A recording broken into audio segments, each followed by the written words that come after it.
మోకాల నొప్పులకు ఎటువంటి సర్జరీ లేకుండా ఎపియాన్ పెయిన్ క్లినిక్ అందిస్తున్న అత్యాధునిక చికిత్స. మీ మోకాల నొప్పులకు ఎటువంటి సర్జరీ లేకుండా ఎపియాన్ పెయిన్ క్లినిక్ అందిస్తున్న అత్యాధునిక చికిత్స.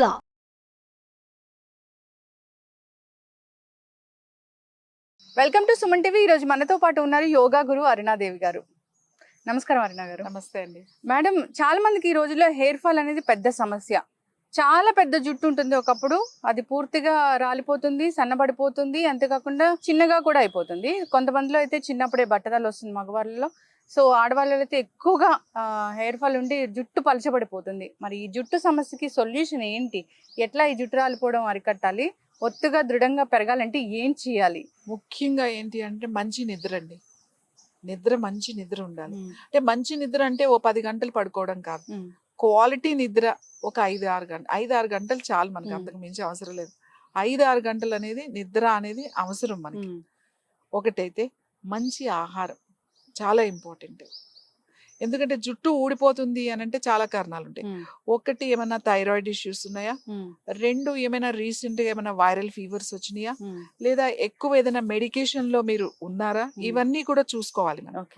సో ఇవన్నీ లేవు అయినా కూడా జుట్టు విపరీతంగా రాలిపోతుంది అని అంటే మన ఆలోచనలు కూడా సరిగ్గా ఉండాలి.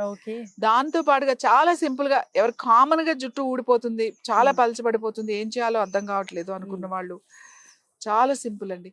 ప్రతిరోజు కరివేపాకు ఉంటుంది కదా, ఒక కరివేపాకు, ఒక రెబ్బ అంటాం, అంటే ఒక స్టెమ్ ఉంటుంది కదా, దానికి అటు ఇటు కలిపి ఓ 10 ఆకులు ఉంటాయి. రోజు ఒక స్టెమ్ తీసుకుని కడిగేసి ఆ ఆకులు తీసుకుని తినేసేయండి. అంటే నమిలి తినలేకపోతున్నాం అంటే ఏదైనా ఒక చపాతీ ముక్కలోను, లేకపోతే కొంచెం ఫస్ట్ మనం అన్నం తినేటప్పుడు మొదటి ముద్దులో కరివేపాకు తింటాము చేయాలి. అంటే మళ్ళీ మేము కరివేపాకు కారం తింటాం, కరివేపాకు పొడి తింటాం కాదు, అది వేరు. పచ్చి కరివేపాకు, పచ్చిది ఫ్రెష్ గా చక్కగా ఫ్రెష్ గా తినేసేసేయండి. మా వేడివేడి అన్నంలో కొద్దిగా అలా తినేయచ్చు, ఓ చపాతీలో పెట్టుకుని తినేయచ్చు, దేంట్లోనే పెట్టుకుని ఒక రెబ్బకి ఎన్ని ఆకులు ఉంటాయో అన్ని తీసుకొని తినేసేయాలి ఫ్రెష్ అవి. రోజు తినండి, వారం రోజుల జుట్టు రాలడం తగ్గుతుంది. ఓకే. సో కరివేపాకు అంత పవర్ ఉంది. అంత పవర్ అంటే దాంట్లో ఉన్న విటమిన్స్ ఏదైతే మనకి ఆ కే విటమిన్ గానీ, ఈ విటమిన్ గానీ, ఏ, ఇవన్నీ కూడా కరివేపాకులో ఉన్నాయి. సో కరివేపాకు అద్భుతంగా పనిచేస్తుంది మనకి జుట్టుగా. ఇంత ముందు కూడా నేను చెప్పాను, మందార పువ్వు చెప్పాను. మందార పువ్వు తినాలి, ఆ మందార పువ్వుని రాసుకోవాలి. ఏం ఒక్కలేదండి, ఒక మందార పువ్వు దొరికి, నేను అదే చెప్తా, ఆడవాళ్ళకి ప్రతి ఇంట్లో కూడా, ప్రతి ఒక్కళ్ళు కూడా, మన ఇంట్లో ఆడపిల్లలు ఉన్నారు అని అంటే ఖచ్చితంగా మందారపు మొక్కలు పెంచుకోవాలి. ఇప్పుడు అందరూ ఫ్లాట్స్ లో ఉంటున్నారు, మొక్కలు ఎలా పెంచుతామని అనుకోకండి. చక్కగా కుండీలో పెట్టినా, ఎక్కడో బాల్కనీలో మూల పెట్టినా అది పెరుగుతూ ఉంటుంది. దాని ఆకు, దాని పువ్వు, అంతకన్నా మించి మెడిసిన్ అయితే నాకు తెలిసినంత వరకు ఏ వైద్య విధానంలో కూడా లేదు. మందార పువ్వు ఆడవాళ్ళకి ఒక గిఫ్ట్, అది మనకి దేవుడిచ్చిన ఒక వరం. అది పెట్టుకోండి, తినండి, దాన్ని అప్లై చేసుకోండి. ఎలా అయినా అప్లై చేయండి. మందార పువ్వు డైరెక్ట్ ఫ్లవర్ ని కూడా రుద్దేయచ్చు. ఇప్పుడు మీకు జుట్టు రాలిపోయి ఇక్కడ చాలా మందికి పలచబడిపోతూ ఉంటుంది, ఒక పువ్వు తీసుకుని రుద్దేసేయండి డైరెక్ట్ గా అక్కడ స్కిన్ కి. మీరు ఏం గ్రైండ్ చేయాలి దానికి, ఏదో ఏం అవసరం లేదు, ఒక ఫ్లవర్ తీసుకోవడం, రుద్దేయడం అంతే. అది మెత్తగా అయిపోతూ ఉంటుంది ఆ వేడికి. మొత్తం అట్లా స్కాల్ప్ కి రుద్దండి, హెయిర్ కి పెట్టాల్సిన అవసరం లేదు. ఉంటే పెట్టుకోవచ్చు, లేదా మనకు 1-2 పువ్వులు దొరికినాయి అనుకోండి, ఒట్టి స్కాల్ప్ కి రుద్దేసేయండి. చేస్తూ ఈ కరివేపాకు తినండి, ఖచ్చితంగా మీకు ఒక వారం రోజుల్లోనే రిజల్ట్ కనబడిపోతుంది. జుట్టు పెరుగుతుంది, జుట్టు రాలకుండా కూడా ఆపుతుంది. మనం మంచి ఆహారం తీసుకోవాలి. అలాగే సర్క్యులేషన్ బాగా ఇంపార్టెంట్ అండి, బ్లడ్ సర్క్యులేషన్.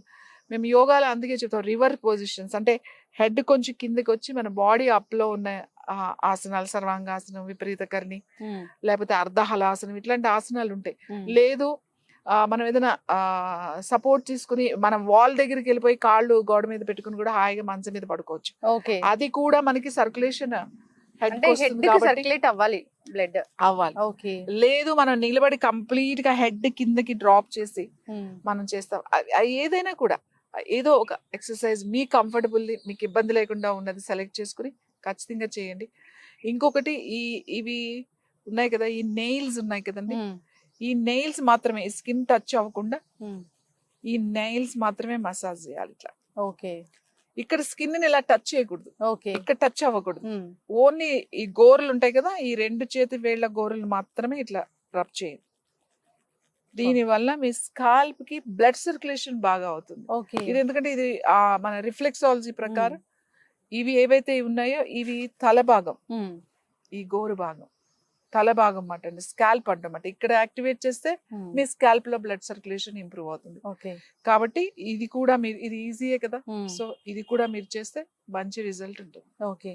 మరి మేడం చాలా మంది కూడా రకరకాల షాంపూస్ అనేవి వాడుతూ ఉంటారు. సో ఒక్కొక్కసారి షాంపూస్ కూడా ఎఫెక్ట్ చూపిస్తూ ఉంటాయి. అంటే జుట్టు బాగా రాలిపోతూ ఉంటుంది. సో వాళ్ళకి కరెక్ట్ షాంపూ ఏదో తెలీదు. మరి దీని గురించి ఏం చెప్తారు? అసలు హెయిర్ వాష్ అనేది ఎలా చేసుకోవాలి ఈ జుట్టు రాలిపోకుండా ఉండాలంటే? మైల్డ్ షాంపూస్ వాడాలండి. మరీ స్ట్రాంగ్ కెమికల్, ఇప్పుడు చూడండి యాంటీ డాండ్రఫ్ షాంపూస్ వస్తాయి, అవి చాలా కెమికల్ ఎక్కువ ఉంటాయి అవి. అంటే అది డాండ్రఫ్ తగ్గడానికి కదా, దేనికి వాడాలి? డాండ్రఫ్ తగ్గడానికి, జుట్టు మొత్తానికి వాడకూడదు యాంటీ డాండ్రఫ్ షాంపూస్. చాలా మంది ఏం చేస్తారంటే అది పెట్టి తల రుద్దేస్తూ ఉంటారు. కొంచెం షాంపూ తీసుకుని ఆ వాటర్ లో వేసి, డాండ్రఫ్ ఉన్న వాళ్ళు ఆ స్కాల్ప్ పెట్టి వాష్ చేయండి, అంతేగాని జుట్టంతా రుద్దద్దు. ఓకే.